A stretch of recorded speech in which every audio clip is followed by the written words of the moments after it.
Mexico City is absolutely vast. Unofficially, over 30 million people live here. Its boroughs would be cities in their own right anywhere else in the world. But it's dreadfully poor. People live cheek by jowl. They need work to get cash to eat, and there's little social distancing. It's a lethal COVID-19 mix. Council workers try to encourage people to sanitize their hands on a street corner in Iztapalapa, one of the worst hit areas in the city. They have some success. The point is, this is a lockdown. I couldn't even cross the road.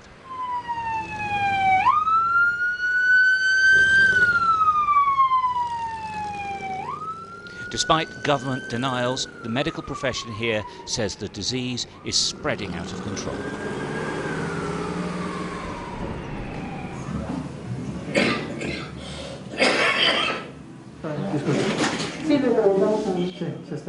In some parts of Mexico, people don't think of going to hospital despite being ill. They come to small clinics, and often when it's too late. Dr. Juan Lira's surgery really is the front line. In his own PPE and visor from a DIY shop, he offers the only help these people will likely see. He says patients have died here, already too far gone for intensive care. He, like all the community doctors, are dealing with this pandemic as best they can.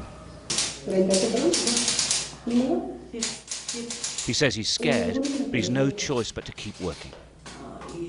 Pudiera ser que empiece a la curva a disminuir, pero a lo mejor se va otra vez a disparar, porque no hay conciencia. La gente aquí no tiene conciencia. Incluso mucha gente no cree que exista.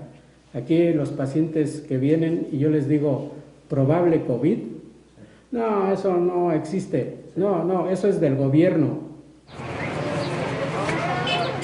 Less than 20 meters from the clinic's front door, a huge open market is in full swing.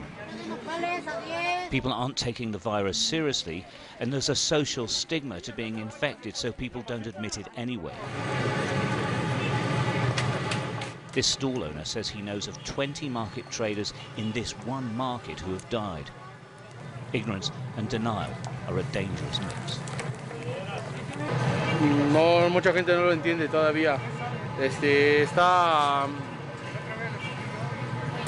la gente, hay uno que no cree nada, otros piensan que es un problema político, comercial, mundial. Pero realmente sí ha habido muchos descensos. What we have seen is a failure of the government to impose a lockdown here, and people living in poverty-riddled communities who can't afford to stay indoors. Dr. Lira says the only way his community will get through this is if they have already built up natural immunity to disease. That's what he hopes, at least.